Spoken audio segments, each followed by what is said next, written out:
Alhamdulillahillazi hadana lihaza wa ma kunna linahtadiya laula an hadana Allah.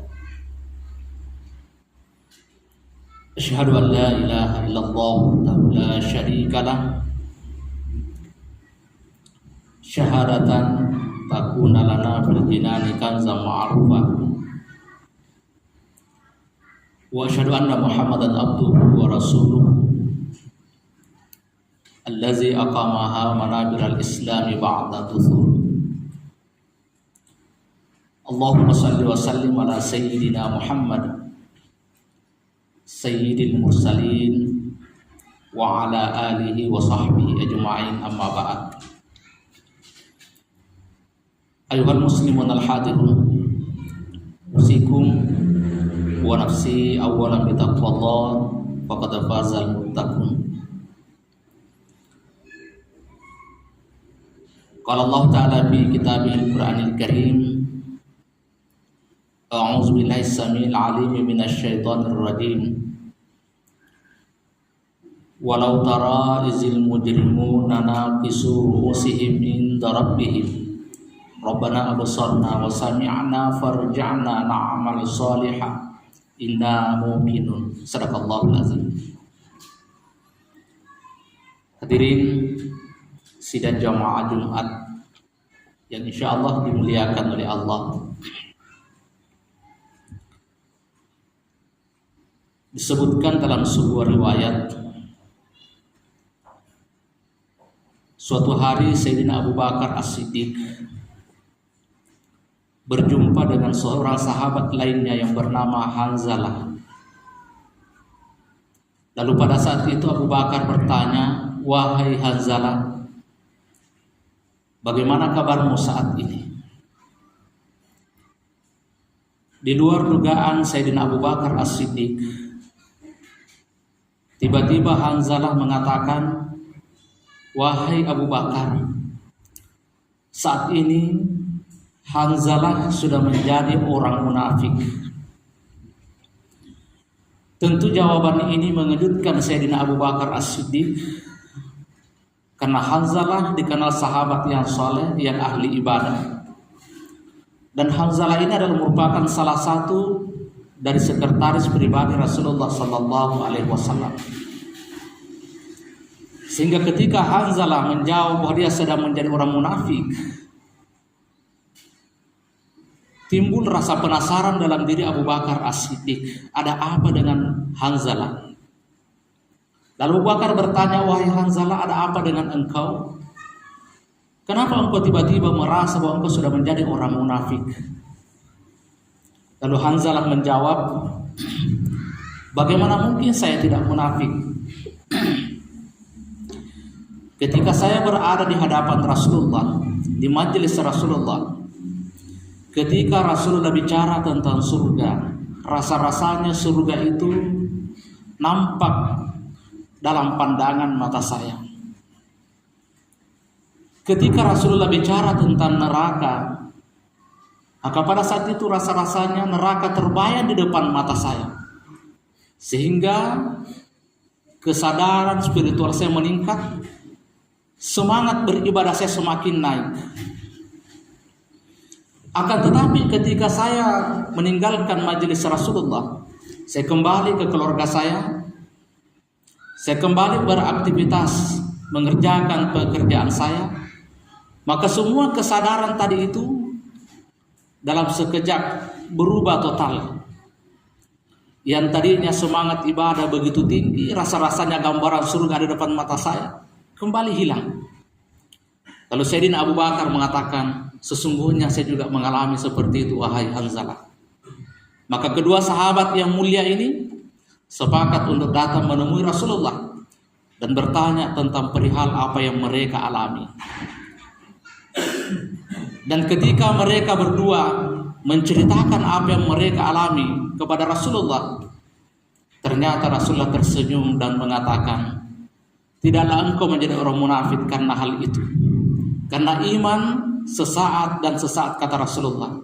Dalam riwayat yang lain, al-imanu yazidu wa yanqus, bahwa iman memang sifatnya fluktuatif, Ada kalanya naik, tetapi dalam kondisi tertentu pasti akan menurun. Sekiranya kata Rasulullah, imanmu sama ketika engkau ada di hadapan Rasulullah, di majelis Rasulullah, dengan ketika engkau melaksanakan tugas keseharianmu, aktivitas sehari-harimu, maka pasti malaikat sudah pasti turun bersalaman dengan engkau, bahkan dalam kondisi engkau tidur sekalipun. Hadirin sidang jamaah Jumat yang dimuliakan oleh Allah, apa yang dialami oleh kedua orang sahabat yang mulia ini, rasa-rasanya itu pula lah yang sering kita alami dalam kehidupan kita sehari-hari. Ketika kita berada di tempat-tempat yang sakral seperti ini, di majelis-majelis ilmu, ketika kita berada di masjid, kesadaran spiritual kita kadang meningkat. Tetapi ketika kita kembali sibuk dengan aktivitas dunia kita, rasa-rasanya berubah. Semangat spiritual kita yang tumbuh ketika kita berada di masjid. Dan ini ternyata dialami juga oleh sahabat Rasulullah, orang yang mulia, orang yang belajar langsung kepada Rasulullah. Lalu apa yang bisa kita petik, yang kita ambil pelajaran dari kisah dua orang sahabat ini, bahwa yang perlu menjadi kekhawatiran kita terhadap diri kita ketika kita sudah berada di tempat-tempat yang sakral. Momentum Jumat seperti ini, tetapi momentum Jumat seperti ini tidak mampu melahirkan atau meningkatkan jiwa spiritual kita, tidak mampu melahirkan kesadaran iman kita, tidak mampu menumbuhkan semangat ibadah kita. Yang perlu kita khawatirkan dalam diri kita, ketika azan dikumandangkan tetapi tidak lagi menjadi alarm yang kuat bahwa waktunya kita tinggalkan aktivitas keduniaan kita dan sejenak kita kembali untuk harus mengingat kepada Allah melalui perintah salat. Yang perlu kita khawatir dalam diri kita, ketika kita sementara sujud, yang ulama kita meyakini bahwa tempat paling dekat antara hamba dengan Tuhannya dalam sujudnya. Tetapi ketika kita sujud sekalipun, kita lalai dari mengingat Allah Subhanahu wa Ta'ala. Ini yang perlu kita khawatirkan dalam diri kita. Inilah mungkin yang disebutkan Rasulullah dalam sebuah riwayat, al-insanu nuyyam iza matu intabahu, bahwa kebanyakan manusia, kata Rasulullah, tertidur. Kapan mereka terbangun? Ketika mereka sudah meninggal dunia. Tentu tidur yang dimasukkan dalam hadis ini bukan tidur seperti yang kita lakukan dalam keseharian kita, tetapi makna kata tidur di sini adalah kebanyakan manusia lalai dalam hidupnya, lupa kepada Tuhannya bahkan dalam kondisi beribadah sekalipun. Salah satu imam Masjidil Haram pernah mengungkapkan keprihatinannya terhadap umat Islam hari ini, bahwa betapa banyak manusia dari berbagai penjuru dunia rindu ingin berkunjung ke Baitullah. Tetapi ketika mereka sudah mendapatkan kesempatan untuk berkunjung berziarah ke Baitullah, terkadang mereka tidak larut dalam ibadahnya, tetapi mereka sibuk dengan media sosialnya, mereka sibuk dengan HP-nya, bukan mencari tempat di mana posisi untuk nikmat beribadah, tetapi mereka sibuk mencari di mana posisi untuk bisa mengambil gambar. Maka ini yang diumpamakan oleh Rasulullah, al-insanu nuyyam. Kebanyakan manusia tertidur bahkan ketika berada di tempat-tempat yang sakral sekalipun, di mana seharusnya mereka sangat dekat dengan Tuhannya. Lalu kapan manusia terbangun? Kata Rasulullah, iza matu intabahu. Nanti setelah meninggal mereka terbangun, sadar dari tidur panjangnya. Ibnu Qayyim al-Jauzi menceritakan bahwa manusia ketika meninggal dunia, maka akalnya kembali berfungsi seperti sedia kala. Dan ini sejalan dengan apa yang disampaikan oleh Rasulullah dalam hadisnya, bahwa ketika seseorang dimasukkan ke liang lahat, lalu orang-orang pergi meninggalkan, orang-orang yang mengantarnya pergi meninggalkan kuburannya, maka mereka seolah-olah mendengar suara kaki, suara sendal orang meninggalkan mereka. Mereka sudah sadar, akalnya berfungsi kembali, sadar dengan kelalaiannya selama hidup di dunia. Mereka kembali mengingat bagaimana perjalanannya ketika di dunia. Itulah sebabnya sehingga dalam Al-Quran disebutkan, walau tara izil mujrimuna naqisu ru'usihim inda rabbihim. Andai kata engkau diperlihatkan kepadamu bagaimana orang-orang yang ketika di dunia larut dalam kemaksiatannya, pelaku-pelaku durhaka ketika di dunia, Orang-orang yang lalai ketika di dunia, nakisu ru'usihim inda rabbihim, mereka tundukkan kepalanya, sujud di hadapan Tuhannya. Untuk apa? Rabbana absarna, ya Allah, kami hari ini sudah terbangun dari tidur panjang kami. Kami sudah sadar, kami sudah melihat buktinya.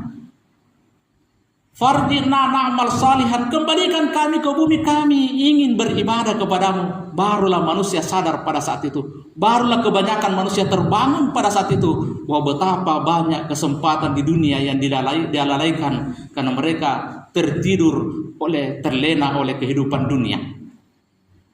Lalu apa jawaban Allah pada saat itu? Fazuku bima nasitum liqa'a yaumikum haza inna nasinakum wazuku azabal khuldi bima kuntum ta'mal. Maka hari ini waktunya engkau merasakan apa yang ketika engkau di dunia engkau lalaikan, ketika di dunia engkau lupakan. Maka hari ini saatnya, kata Allah, saya yang akan melupakan kalian, kamilah yang akan melupakan kalian. Dan saatnya kalian, bukan lagi tempatnya menyesal, tetapi saat ini tempatnya kalian merasakan atas kelalaian yang kalian lakukan ketika hidup di dunia. Nauzubillahi min zalik. Kita tidak ingin bahwa dalam hidup ini kita hanya jadikan sebagai tidur panjang kita, lalai dari Tuhan kita. Oleh karena itu, kalau mungkin selama ini terkadang suara azan tidak lagi menjadi alarm yang kuat untuk menghentikan kita dari aktivitas keduniaan kita, masih ada waktu untuk kita memperbaiki, menata dan memperbaiki spiritual kita, agar kita tidak termasuk orang-orang yang dianggap oleh Allah tertidur karena kelalaian kita. Kita bangunkan diri kita, kita sadar bahwa sesungguhnya hidup di dunia ini sifatnya hanya sementara. Kita punya tujuan hidup dan kita punya keperluan hidup. Jangan sampai karena kesibukan kita dengan keperluan hidup kita, lalu kita lupa dengan tujuan hidup kita. Allah memberikan jaminan kepada kita, kalau kita fokus dengan tujuan hidup kita, maka insya Allah yang akan memenuhi, mencukupi dan mengurusi keperluan hidup kita. Tetapi ketika kita hanya fokus dengan keperluan hidup kita, lalu kita lupa dengan tujuan hidup kita, maka disitulah kita akan diperbudak oleh dunia dan akan tersiksa oleh perasaan kita, karena kita terbawa oleh keinginan hawa nafsu belaka dalam hidup ini. Mudah-mudahan Allah Subhanahu wa Ta'ala senantiasa membimbing dan menuntun kita agar kita bisa memanfaatkan hidup yang singkat ini untuk perjalanan kita yang kekal abadi di akhirat kelak. Sehingga perjalanan hidup kita bukan karena kita menyesal karena kita bermaksiat ketika kita hidup di dunia, tapi kalaupun kita harus menyesalnya kita karena belum mampu memaksimalkan amal perbuatan kebajikan yang kita lakukan. Barakallahu li wa lakum fil Qur'anil azim wa nafa'ani wa iyyakum bima fihi minal ayati wa zikril hakim. Aqulu qawli hadza wa astaghfiruhu innahu huwal ghafurur rahim.